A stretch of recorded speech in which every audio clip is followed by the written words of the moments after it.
Oke, assalamualaikum warahmatullahi wabarakatuh. Hai, apa kabar kalian semuanya? Oke, baik, pada kali ini kita akan melanjutkan materi yang sebelumnya, yaitu tentang komputer dan jaringan dasar, dimana kita masuk ke bab yaitu perakitan komputer. Dimana di perakitan komputer ini, sebelum kita belajar lebih lanjut bagaimana cara merakit, kita akan belajar dulu, akan mengetahui komponen-komponen apa saja yang akan kita rakit dan alat dan bahannya, termasuk nanti step by step bagaimana cara merakit tersebut. Oke, silakan disimak video ini sampai habis, dan nanti di slide terakhir nanti seperti biasa nanti akan ada tugas, dan jangan lupa tugasnya nanti ditulis di kolom komentar. Oke. Ya, ini ada 2 poin ya. Ada 2 poin yang akan kita pelajari pada materi ini, yaitu pertama komponen-komponen apa saja dalam perakitan komputer, kemudian alat dan bahan perakitannya.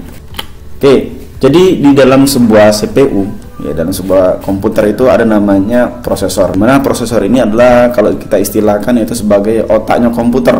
Kalau di dalam tubuh manusia itu nih, ya, otak kita ini sebagai prosesornya. Jadi tempat untuk mengelola semua instruksi-instruksi dari user, ya, atau bisa kita sebut dengan CPU lah ya. CPU itu singkatan dari Central Processing Unit.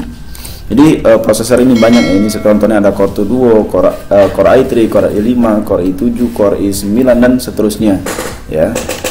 Ini jadi prosesor. Kemudian selanjutnya ada motherboard. Nah, motherboard ini adalah papan rangkaian di mana nanti semua media device-nya akan dihubungkan di papan rangkaian ini. Ya, jadi nanti di sini ada prosesor, di sini ada RAM, kemudian di sini ada hard disk nantinya, ya, dan lain-lain ya. Ini adalah motherboard. Jadi itu papan rangkaian untuk menghubungkan semua device-nya. Motherboard juga banyak macamnya, nanti kita bahas di pertemuan berikutnya. Kemudian yang ketiga ada namanya RAM atau Random Access Memory. Nah, RAM ini adalah juga untuk untuk memproses juga ya. Ini sebagai pengolahan juga. Kemudian ada namanya CPU cooler atau heatsink, atau juga biasa disebut dengan fan, atau ini adalah pendingin dari prosesor. Ya, ini adalah pendingin prosesor. Jadi ini ada bentuk kipasnya. Sebenarnya banyak macam jenis-jenis dari heatsink ini ya. Nah, ini adalah salah satu gambarannya saja.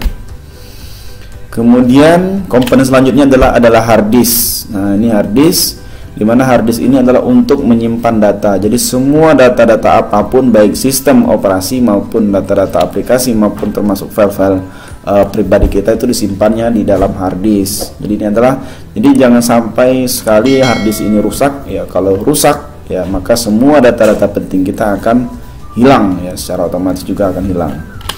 Kemudian di sini ada CD atau DVD room. Nah, ini DVD room untuk memutar DVD ya. Kalau biasanya ini kalau saya kecil dulu itu namanya VCD ya, tapi berbeda di sini disebut dengan CD room atau DVD room. Jadi ini untuk memutar file ataupun video dari DVD. Ya. Kemudian selanjutnya ada power supply.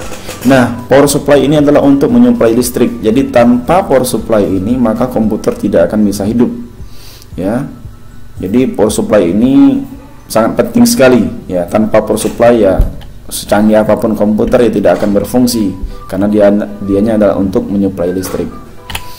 Kemudian ini adalah kabel data SATA, di mana kabel SATA ini untuk menghubungkan dari hard disk ke motherboard. Ya, ini kabel datanya. Kemudian ya pasti kita perlunya casing ya, dimana casing ini adalah sebagai rumahnya dari semua komponen-komponen yang kita sebutkan tadi. Jadi inilah casing. Ya, saya benerin juga, tanpa casing ini komputer juga bisa dihidupkan ya, tinggal kita hubungkan saja tuh komponen-komponen, tinggal kita hubungkan maka komputer bisa hidup ya. Tapi alangkah baiknya ada casingnya, ada rumahnya ya, biar terjaga keamanannya. Biar kita lagi minum ya tidak tumpah langsung ke komponennya, tapi tumpahnya ke casing. Tapi jangan sampai ya. Oke, lanjut. Nih monitor ya, monitor, keyboard dan mouse ya. Nah, ini atau LCD ya. Sekarang itu sudah banyak LCD, monitor tuh sudah yang tabung seperti TV itu sudah nggak dipakai lagi, sekarang sudah bermain ke LCD. Kemudian alat dan bahan untuk perakitan. Ini pertama ada wadah atau baut. Kenapa harus ada wadah? Ya supaya baut-bautnya tidak kececeran. Kemudian ada obeng, plus atau minus. Nah, obeng ini sangat penting sekali. Kalau tidak ada obeng ya bagaimana kita mau merakit? Memakai tang ya susah lah. Kemudian senter. Loh, kok kenapa ada senter? Ya biasanya mungkin saja di tempat perakitan itu mungkin kita gelap, ya, maka kita membutuhkan sebuah senter. Nah, itulah beberapa komponen-komponen yang akan kita rakit dan nantinya pada saat kita praktik ya semuanya tidak terlepas dari apa-apa yang sudah kita pelajari tadi. Jadi Bapak harapkan kalian sangat memahami betul komponen-komponen apa saja yang akan kita rakit. Nanti Pak akan menjelaskan secara detail lagi apa itu motherboard. Nanti kita akan bahas tuntas tentang motherboardnya, akan kita bahas tentang RAM, karena RAM itu juga banyak jenis-jenisnya. Kemudian nanti kita hard disk, segala macamnya nanti kita akan kupas tuntas sampai habis. Oke, kemudian ini materi kita pada hari ini, hanya memperkenalkan saja komponen apa yang dirakit dan alat dan bahannya. Kemudian ini ada tugas, nanti kalian tulis kolom komentar komponen-komponen apa saja dalam perakitan komputer. Nah, itu yang apa-apa yang sudah Bapak sebutkan tadi, silakan kalian komentar dan kirim screenshot dan kirim ke WhatsApp. Nanti di materi selanjutnya kita akan bahas tentang perakitan komputer lanjutan, di mana itu yang sudah Bapak bahas tadi. Oke, sekian dan terima kasih. Assalamualaikum warahmatullahi wabarakatuh.